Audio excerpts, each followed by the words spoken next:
MTS இன்னும் add blue மட்டும் அடிக்கணுங்க. Add blue கொஞ்சம் கம்மியாக இருக்குது. அந்த ஆட் ப்ளூ போயிடும் ஹைட்ராபாத்து. ஆனால் ஆட் ப்ளூ போகிற வரையில் அடிச்சுட்டு போயிடுவோம்.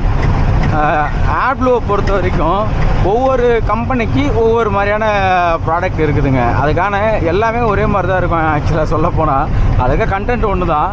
ஆனால் ஒவ்வொரு கம்பெனியும் ஒவ்வொரு பிராண்டை ப்ரமோட் பண்ணுறாங்க. அப்படி பார்த்தோன்னா இப்போ ஈச்சர் வந்து அவங்க தனியாக ஓன் பிராண்ட் வச்சுருக்காங்க, அவங்க பண்ணுறாங்க. அதேமாரி மேக்கு அவங்க வந்து தனியாக அவங்களுடைய பிராண்டை அவங்க யூஸ் பண்ணாங்க. அதாவது நம்ம பாரத் பென்ஸாக இருக்கட்டும் அவங்களுக்கு தனியாக இருக்குது. அதே போல் லைலாண்டுக்கு அவங்களுக்கு தனியாக இருக்குது. ஸோ அந்த மாதிரிலாம் ஒவ்வொன்றும் இருக்குது இல்லைங்களா.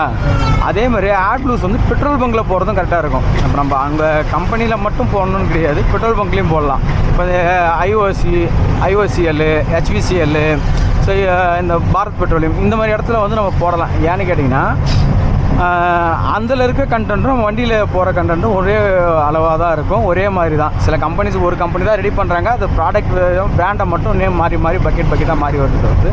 மற்றபடி எல்லாமே ஒரே மாதிரி தான் இருக்கும். நான் வந்து அதிகமாக யூஸ் பண்ணுறதுன்னு பார்த்தோன்னா ஈச்சர் அண்ட் HPCL. ஏன் HPCL யூஸ் பண்ணுறேன்னா இது வந்து கம்பெனிலே வந்து கொடுக்கப்பட்டது. இந்த பிராண்டோடைய வெஹிக்கிளுக்கு இந்தந்த பிராண்டு யூரியா வாட்டர் அதாவது ஆட் ப்ளூ வந்து யூஸ் பண்ணலாம் அப்படின்னு சொல்லிட்டு கம்பெனிலே கொடுக்கப்பட்டிருக்குது. இது வந்து ஆக்சுவலாக நீங்கள் ஈச்சர் கம்பெனிலே போனாலும் சில இடங்களில் போஸ்ட்லேயே ஒட்டி வச்சுருக்கோம். நான் போன இடங்களில் சில இடங்களில் பார்த்துருக்கேன். அங்கே வந்து எந்தெந்த மாதிரியான ஆட் ப்ளூ வந்து நம்ம வண்டி வந்து ஏற்றுக்கும் அப்படின்றத வந்து அங்கே போட்டிருப்பாங்க. அதில் வந்து HPCL, IOCL ப்ளஸ் அப்புறம் ஈச்சரு, ஸோ இந்த மாதிரி சில கண்டென்ட் உள்ள பொருட்கள்லாம் போட்டிருந்தாங்க. இது இந்த மாதிரி பிராண்ட்லாம் போட்டிருந்தாங்க. இந்த பிராண்ட்லாம் யூஸ் பண்ணலாங்க. ஒரு எம்டிஸ் நம்ம இப்போ ஆக்சுவலாக வந்து பார்த்திங்கன்னா ஹொஸ்கோட்டாவிலேருந்து தேவநல்லி போகிற புது பைபாஸ் ஏரியாச்சு. நியூ பைபாஸ் இது இப்போ தான் போட்டாங்க. ஒரு 1 இயர்ஸ்க்குள்ளே தான் இது ஓப்பன் ஆகி ஆகும். இந்த வேலை முடிஞ்சிருச்சுன்னு ஃபுல்லாகவே முடியலன்னு நினைக்கிறேங்க. இது பெரிய பைபாஸ் இது. சென்னை அப்புறம் வந்து சேலம் ஹைவேவை டச் பண்ணுற மாதிரி இந்த ஹைவே போட்டுட்ருக்காங்க. அந்த ஹைவேல தான் போயிட்டுருக்கோம். இன்னும் கொஞ்சம் நேரத்தில்ங்க ஒரு வழிப்பறி கூடாரம் ஒன்று வருங்க. நீங்கள் இதில் ரெகுலராக வரவங்களாக இருந்தால் உங்களுக்கு தெரிஞ்சிருக்கும் ஓரளவுக்கு அந்த வழிப்பறி கூடம் எங்கே இருக்குன்னு. இப்போ இன்னும் கொஞ்சம் நேரத்தில் வரும், நான் காட்டுறேன் பாருங்களேன் அந்த வழிப்பறி கூடத்தை. ஆனால் இன்னைக்கு கிளைமேட் சூப்பராக இருக்குங்க. கிளைமேட் நல்லா இருக்குது. மழை வரப்போகுதுன்னு நினைக்கிறேன். அங்கே வரல, அங்கெல்லாம் வெயில் அடிச்சிட்ருக்கு. இங்கே கொஞ்சம் கிளைமேட் நல்லா இருக்குது. வர வழியில மழை இல்லை, லைட்டாக தூறல்கள் மட்டும் இருந்தது. இப்போ நிறைய பேருக்கு அடுத்த கட்ட கொஸ்டின் என்ன வரும்னாக்கா, ஆனால் நான் வந்து இளநீ ஓட்டலான்னு இருக்கிறேன், நான் வரலாமா, சம்பாதிக்கலாமா, வண்டி எடுக்கலாமா? வண்டி எடுக்கிறன்றது உங்கள் தனிப்பட்ட விருப்பம். நீங்கள் பிஸ்னஸ் பண்ணணும்னு நினச்சா நீங்கள் பண்ண வேண்டியது உங்கள் விருப்பம் அதெல்லாம். ஆனால் இளநீ ஓட்ட வரலாமா இப்போது அப்படின்னு நீங்கள் கேட்டிங்கன்னா கண்டிப்பாக சொல்லுவேன் வேண்டான்னு. ஏன்னு கேட்டிங்கன்னா இப்போ எனக்கே கிட்டத்தட்ட 6-7 நாள் ஆல்ட்டு சரிங்களா. ஒரு லோடு ஓட்டுறதுக்கு 7 நாள். இந்த மாதத்தில் ஒரே ஒரு ட்ரிப்பு தான் ஓட்டியிருக்கோம். பெருசாக எதுவுமே ஓட்டவே இல்லை. ஏன்னா அந்தளவுக்கு தான் இங்கே ஓட்டமே இருக்குது. என்னென்னா போன மாதம்லாம் அதிகப்படியான வெயிலுங்க. அந்த வெயிலில் என்ன ஆகிடுச்சு, மரம் பூரா ரொம்ப மோசமான ஒரு சூழ்நிலை ஆகிடுச்சு. ரொம்ப மோசமான சூழ்நிலை. மரம்லாம் எதுவுமே தேரலை. ஸோ அந்த மாதிரி நிலைமையில இப்போ மழை பெஞ்சு அந்த மரத்தை தான் காப்பாற்ற முடிஞ்சிருக்கே தவிர்த்து அதில் இருக்க இளநீலாம் காய்ச்சி தொங்குதா அப்படின்னு கேட்டால் கண்டிப்பாக இல்லைங்க. இன்னும் குறைஞ்சது 2-3 மாதம் ஆகும் இந்த நிலமை சரியாகிறதுக்கு. ஏன்னா பொள்ளாச்சியோடைய நிலைமையே ரொம்ப மோசமாக இருக்குது. அங்கே போனீங்கன்னாவே அதிகப்படியான வண்டி, ஒரு ஆஃபீஸுக்கு மினிமம் 30 வண்டி 40 வண்டி ஆல்ட் ஆகி நிற்கும். காய் வந்து மரத்தில் எதுவுமே இல்லை. இவ்வளோதான் சைஸே இருக்குது வச்சுங்களேன் காய். அதை தான் அனுப்பிச்சு வைக்கிறாங்க. அதுக்கே ஒரு லோடு ஏற்ற போய் நான் வந்து 2 நாள் ஆச்சு எனக்கு லோடு ஏற்றிட்டு வெளில வரதுக்கு காட்டுக்குள்ளேருந்து. ஸோ அந்த மாதிரி சூழ்நிலை தான் ஓடிட்டுருது. இப்போதைக்கு நீங்கள் வரலாமான்னு கேட்டால் அது பெஸ்ட்டு வந்து இப்போதைக்கு வர தேவை. இப்போதைக்கு நீங்கள் ஆஃபீஸ் பக்கம் ஓட்டுங்க. ஓரளவுக்கு வாடகைலாம் போகுதுன்னு நினைக்கிறேன். போகுதோ இல்லையோ ரொட்டேஷன் ஆகிறது கரெக்டாக இருக்கும். ஸோ ஆஃபீஸ் பக்கம் ஓட்டுங்க. ஒரு 2-3 மந்த்து கழித்து அதுக்கப்புறம் என்ன சீசன் ஆரம்பிக்கும் போது, நல்ல மழை சீசன் ஆரம்பித்து காயெலாம் நல்லா பெருத்து இருக்குதுன்னா ஜூலை செப்டம்பருக்கு அப்புறம்லாம் நல்லாயிருக்கும். அந்த டைமில் வந்தீங்கன்னா உங்களுக்கு ஈஸியாகவே இருக்கும். நல்லா வந்து ஓட்டமும் இருக்கும். அப்புறம் நல்லா மழை பெஞ்சிருக்காங்க, தண்ணி நிற்கிது பாருங்கள். வெயிலில் எரிஞ்சு போனதுங்க. இதெல்லாம் மரங்கள் பூரா எரிஞ்சு போய் கொடூரமாக இருக்குது. இந்த ஹைவேல அங்கங்கே வந்து கேமரா இருக்கும். அங்கே தெரியுதுங்களா கேமரா வந்து. ஸோ அந்த கேமராவில் வந்து நம்ம என்ன ஸ்பீடு போயிட்டுருக்கோம் அப்படின்னு சொல்லிட்டு அங்கே டிடெக்ட் ஆகிட்டுருக்கோம். பார்த்துக்குங்க. சில டைமில் கேஸ் வந்துடும், ஒரு 10,000 15,000 மேலே கேஸ் வரும். 60 கிலோமீட்டர் ஸ்பீடுக்குள்ளே ஓட்டினா தான் கரெக்டாக இது பண்ணும். அதுக்கு மேலே போனீங்கன்னாக்கா உங்களுக்கு அது வந்து கேஸு போகிறதுக்கான வாய்ப்புகள் இருக்குது. இப்போ இங்கே போட்டான்னு கேட்டால் இல்லை, ஆனால் அந்த மாதிரி நடக்குது வாய்ப்பு இருக்குது. அங்கே கேமராஸ் இருக்கும் ஹைவேல. ஸோ அந்த கேமரா இருக்கிற இடங்களில் கொஞ்சம் பொறுமையாக ஓட்டிக்குங்க. அதுக்காக டைமிங் ஓட்டுறோம்ப்பா, அது எப்படிப்பா ஓட்டுறதுன்னு நம்ம தான் பார்த்து ஓட்டிக்கணும். அப்படி இல்லை உங்களுக்கு இந்த கேமரா இருக்கிறதெல்லாம் தெரியணும், ஈஸியாக பண்ணணும் அப்படின்னாக்கா ஒரு ஐடியா ஒன்று இருக்குங்க. ரோபோட் அப்படின்னு சொல்லிட்டு ஒரு ஆப் ஒன்று இருக்குது. அந்த ஆப்பு வந்து ஓப்பன் பண்ணி வச்சுக்கோங்க. அது ஆனால் அது வந்து மந்த்லி பே பண்ணுற மாதிரி இருக்கும். ஃபஸ்ட்டு ஃப்ரீ ட்ரையல் இருக்கும், அதை செக் பண்ணி பாருங்கள். உங்களுக்கு செட் ஆச்சுன்னா வச்சுக்கோங்க. அந்த ஆப்பை ஓப்பன் பண்ணி வச்சுட்டிங்கன்னா நீங்கள் போகிற மேப்பை டிடெக்ட் பண்ணி காட்டும்.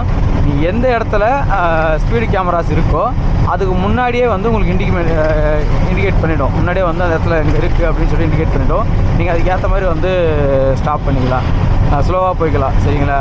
பார்த்து ஓட்டுங்க. நிறைய ஃபைன் அடிக்கிறாங்க, ஒரு கேஸுமே அதிகமாக இருக்குது. அதெல்லாம் பார்த்து ஓட்டணும்.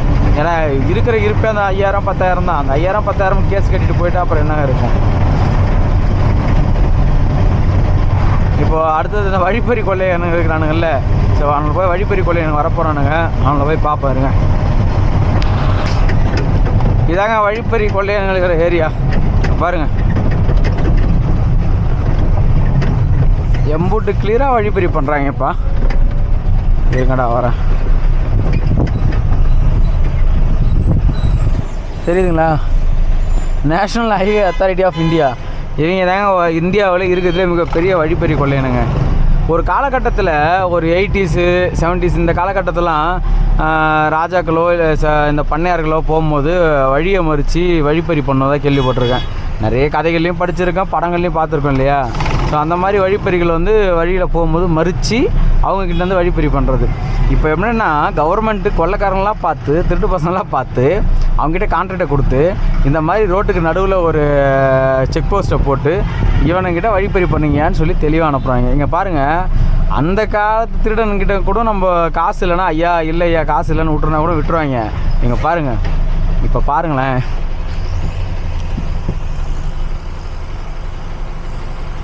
என்ன ட்ரிக்ஸாக வேலை பார்க்குறானோப்பா. நவீன உலகம் வளர வளர நவீன விதமான திருடுகள் வளர்ந்துக்கிட்டே இருக்குது. இது வந்து ஒரு நவீன வழிப்பறி கூடாரம்.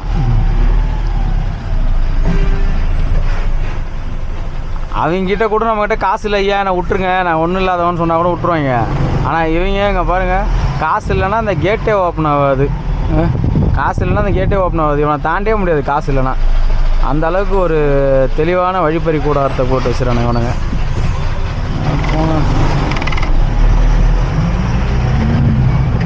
இதை விட இன்னும் வழிப்பறிக்காரனுங்கிறானுங்க இந்த RTOs, traffic PCs, highway petrol எல்லாம் இருக்காங்க. அவங்ககிட்ட தான் தப்பிச்சு போகணுங்க. போனால் தான் 10 காசு பார்க்க முடியும். இல்லைன்னா இவங்ககிட்டே எல்லாத்தையும் கொடுத்துட்டு டீசலு டோல்கேட்டு இந்த மாதிரி வழிப்பறி பசங்க பண்ணுறான்ல இவங்கக்கிட்ட எல்லாத்தையும் கொடுத்துட்டு நம்ம போக வேண்டியது தான். ஏதாவது பார்த்து நல்ல ஒரு காவி வேட்டி ஆல்ரெடி கட்டியாச்சு, ஒரு தலையில் ஒரு துண்டை போட்டுன்னு பார்த்து காசி ராமேஸ்வரம் போய் உட்காந்துக்க வேண்டியதான். பிஸ்னஸ்லாம் பண்ண முடியாது, மோட்டார்லாம் இது சாத்திர வேண்டியதான்.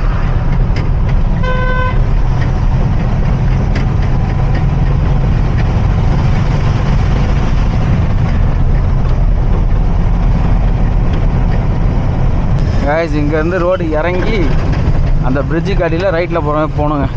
தேவலி ரோடு நேராக போனால் தாபாஸ்பேட் போயிடுற ரோடு இது. ஸோ இந்த ரோட்லேருந்து இறங்கி இந்த பக்கம் போகணும்.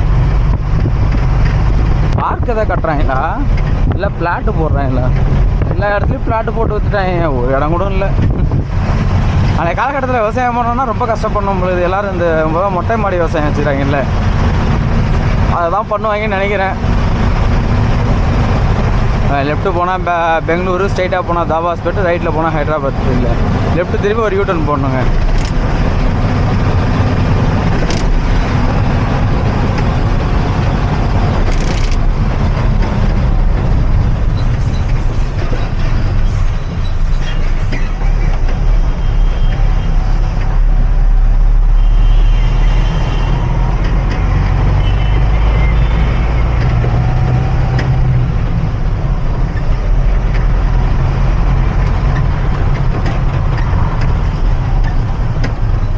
ஹைதராபாத் யூட்டர்ன்.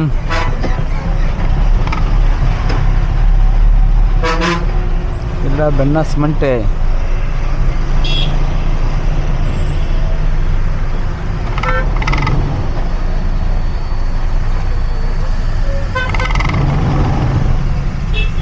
ஏண்டா குவாலிஸு வரலாமா?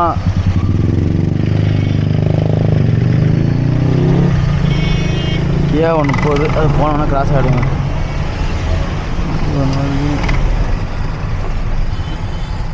ஒரு வண்டி ஒன்று வருது, போங்கடா அந்த பக்கம்.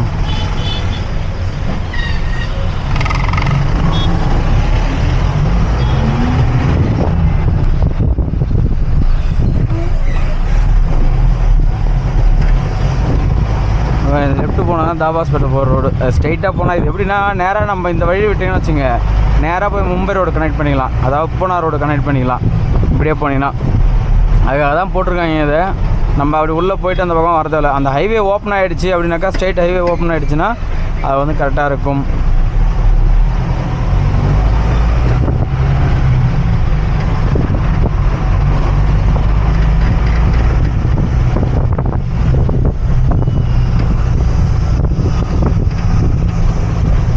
எல்போர்டு